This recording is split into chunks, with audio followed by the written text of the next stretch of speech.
Bonjour et bienvenue dans le Morning News au sommaire de l'actualité des élections avant le mois d'août au Zimbabwe, dont le très attendu scrutin présidentiel. Le président sortant Emmerson Mnangagwa, candidat à sa propre succession, promet une présidentielle libre et juste, des déclarations loin de rassurer ses adversaires dans un contexte marqué par une accentuation de la répression gouvernementale contre l'opposition. Cette disposition pourrait changer le visage de la politique sud-africaine. Le chef de l'État entérine le très controversé projet de loi d'amendement électoral qui va permettre aux candidats indépendants de se présenter aux élections. 5% des véhicules seront électriques, c'est l'ambition des autorités kenyanes à l'horizon 2025. Gros plan à suivre dans ce journal. On ouvre cette édition par la situation au Soudan où les explosions et les tirs ont continué ce jeudi 20 avril dans la capitale Khartoum au 6e jour des combats entre l'armée soudanaise et les paramilitaires menés par deux généraux rivaux, le général Abdel Fattah al-Burhan et le général Mohamed Hamdan Daglo. Ce dernier est à la tête des forces de soutien rapide qui contrôlent une grande partie du centre-ville de la ville, du centre de la ville. Le climat d'insécurité est tel que les civils tentent de fuir l'enfer des combats alors que tous les cessez-le-feu annoncés ont été violés par les forces en présence.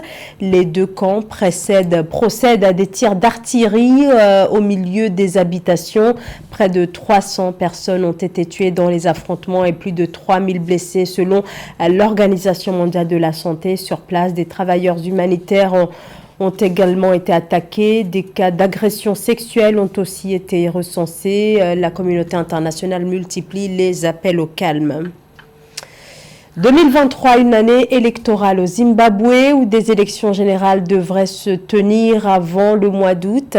La date officielle n'a pas encore été annoncée, mais d'ores et déjà, on sait que, en ce qui concerne l'élection présidentielle, que le président sortant Emmerson Mnangagwa, 80 ans, est candidat à sa réélection. Emmerson Mnangagwa, accusé par ses adversaires d'intensifier la répression des voix dissidentes à l'approche de la présidentielle, promet, lui, une élection libre et juste. Séverin Douqueux. Le président de la République du Zimbabwe, Emmerson Mnangagwa, veut des élections libres, justes et transparentes pour le scrutin qui devrait se tenir cette année. C'est ce qu'on peut retenir du discours de circonstance qu'il a prononcé le 18 avril 2023 en marge de la célébration du 43e anniversaire de l'accession à l'indépendance de son pays.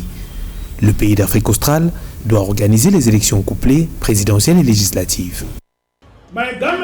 Mon gouvernement a mis en place des mesures pour assurer des élections libres et crédibles.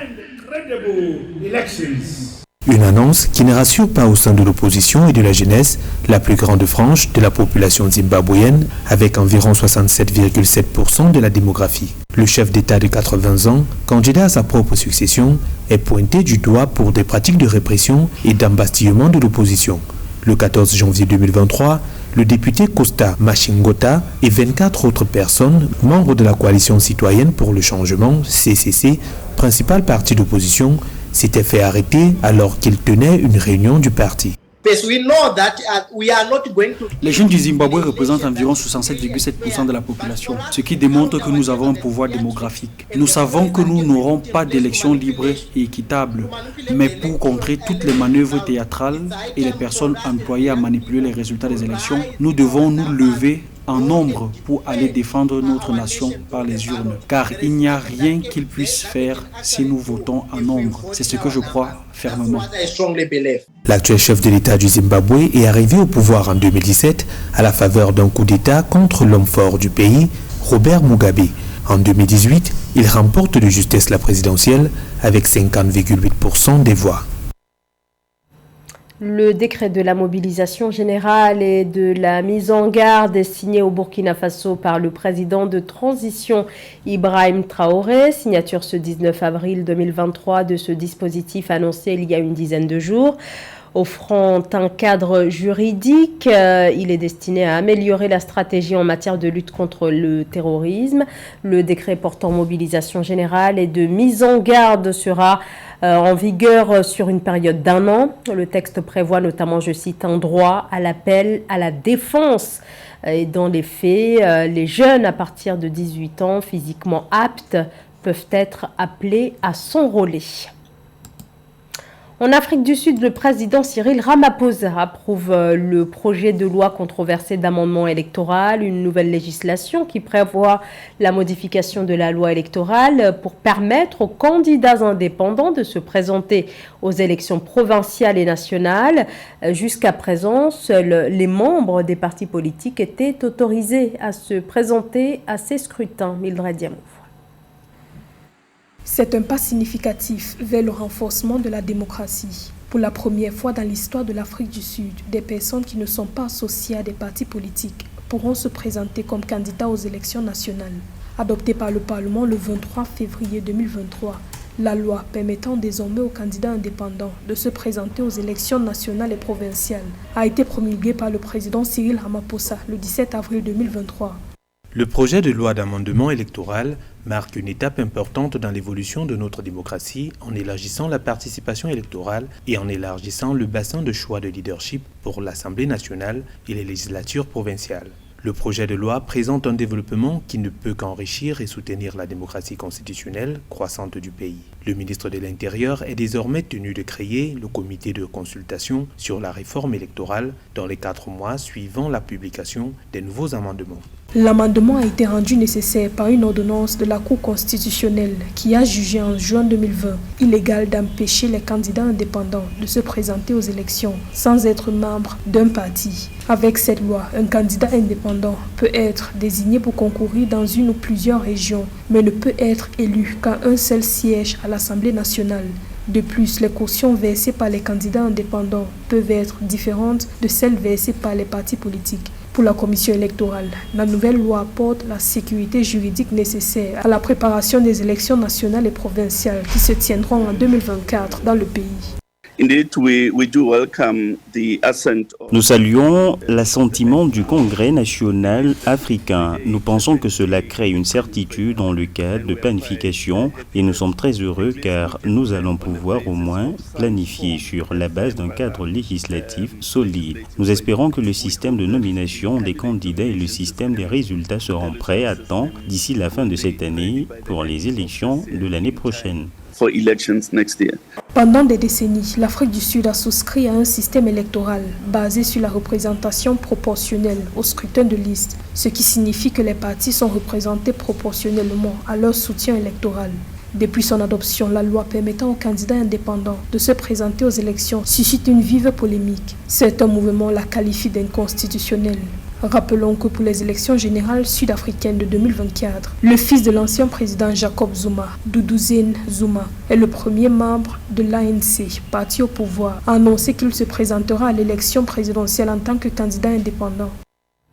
Des élections qui mobilisent déjà la classe politique ivoirienne. Il s'agit des élections municipales, régionales et sénatoriales.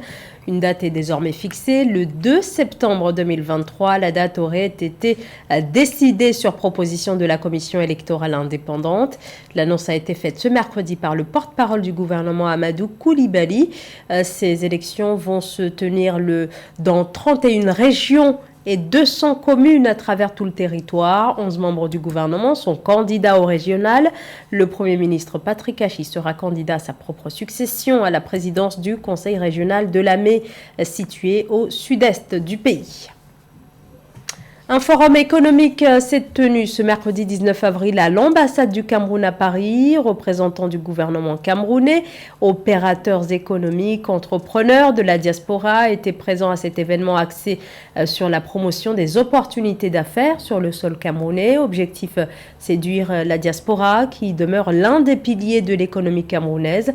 Une économie qui cherche à redynamiser ses petites et moyennes entreprises et les investissements. C'est un reportage de la rédaction avec les images de Moustapha Kanté. Un forum pour redynamiser l'investissement, organisé par le gouvernement, à l'heure où les entrées des investissements directs aux étrangers sont faibles au Cameroun par rapport au potentiel de son économie. L'événement s'adresse aux Camerounais de France. Ici, à l'ambassade du Cameroun à Paris, Ces entrepreneurs de la diaspora ont fait le déplacement ce mercredi matin. Ils sont en quête d'informations sur les dispositifs réglementaires et sur les différentes opportunités qu'offre actuellement le Cameroun. Nous avons pensé judicieux qu'il fallait mettre une emphase parmi les 9 secteurs prioritaires identifiés par la SND sur le tout premier, qui est le secteur de l'agro-industrie. Favoriser les investissements. Un défi qui passe notamment par la mise en place d'un dispositif d'accompagnement présenté par les autorités camerounaises comme étant adapté depuis la France. Un bureau, spécialement un guichet unique, spécialement dédié à l'accompagnement de la diaspora désireuse d'aller investir au Cameroun. Et ce bureau existe depuis le 9 août 2020 et nous avons reçu, comme je l'ai dit lors de mon exposé, une centaine de Camerounais. Mais qu'en pensent ces entrepreneurs qui ont assisté au forum?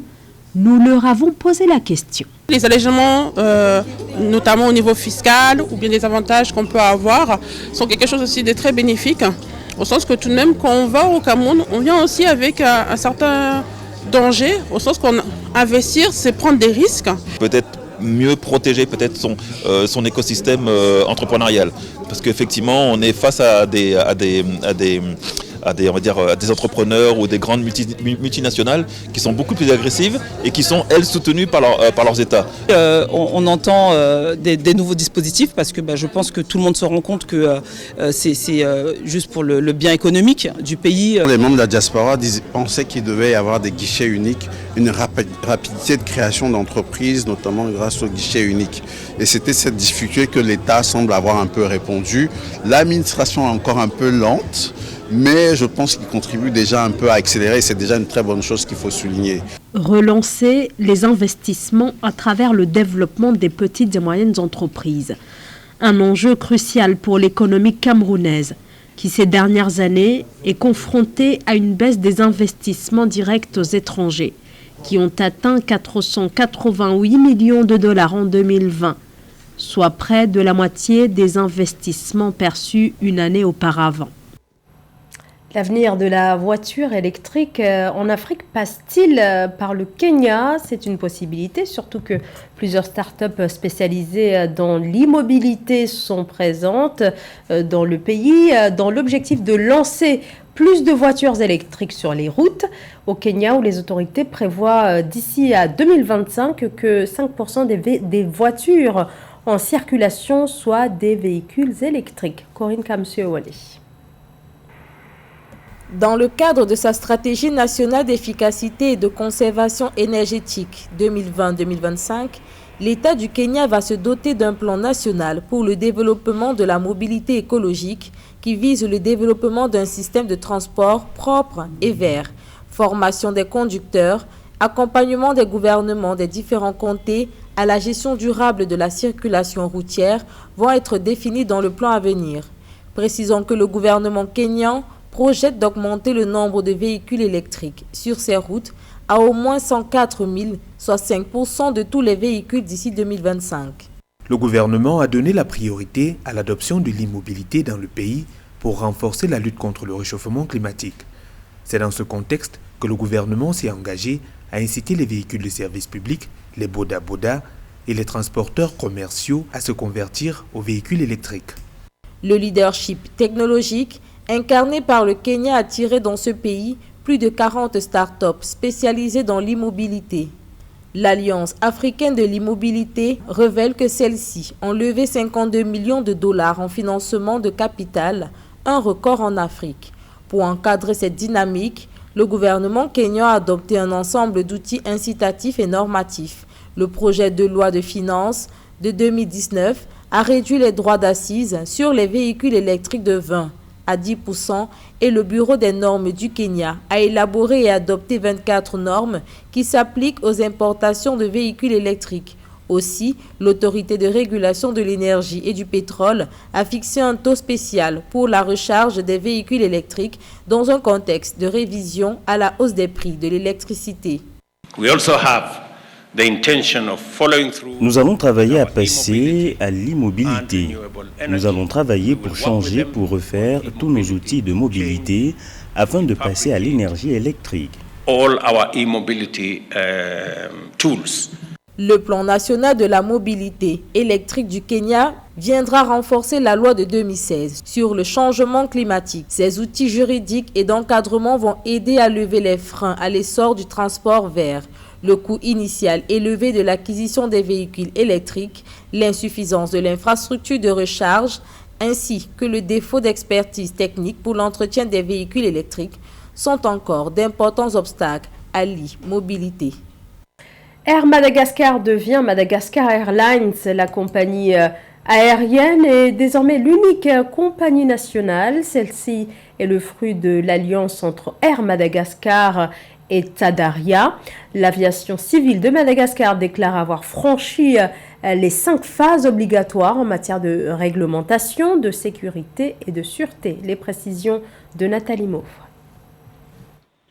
Devenue officiellement compagnie nationale le 17 avril 2023, Madagascar Airlines affiche sa volonté d'instaurer un modèle de gestion efficace. La compagnie aérienne vise un objectif de rentabilité et d'autofinancement d'ici 3 ans au maximum. Madagascar Airlines compte ouvrir son capital au secteur privé national, en plus de l'augmentation des destinations à desservir. Il faut donc gérer et redresser notre compagnie. Et il faut investir notre temps, de l'énergie, mais il ne faut pas aussi hésiter à faire appel à des experts, que ce soit internationaux ou locaux, pour relever notre défi. En un an seulement, Madagascar Airlines a franchi les 5 phases obligatoires en matière de réglementation, de sécurité et de sûreté grâce à l'expertise de l'aviation civile nationale. Le transporteur national est né de la fusion entre Air Madagascar et Taradia. Détenteur d'un certificat de transport aérien et d'une licence d'exploitation de l'aviation civile de Madagascar, la compagnie malgache va desservir les 8 principaux aéroports nationaux de la Grande Île. Notre actionnaire n'est pas l'État. Vous savez que notre actionnaire, c'est Air Madagascar. Aujourd'hui, c'est Air Madagascar, c'est MGH, c'est Tsaradi, mais ce n'est pas l'État directement. Donc aujourd'hui, le mode de financement n'est pas décidé. Et ce qui est certain, c'est que le partenariat avec Air Austral capitalistique est terminé. Par contre, des alliances commerciales aériennes avec des compagnies de la zone, Air Austral comme les autres, ce sont des possibilités. Madagascar Airlines dispose d'une flotte de 6 aéronefs actuellement destinés au vol intérieur. La compagnie aérienne veut s'ouvrir à 10 nouvelles destinations qui n'ont pas encore été communiquées. La direction de Madagascar Airlines envisage l'acquisition d'un avion de ligne de type Embraer E2 d'ici le 26 juin 2023.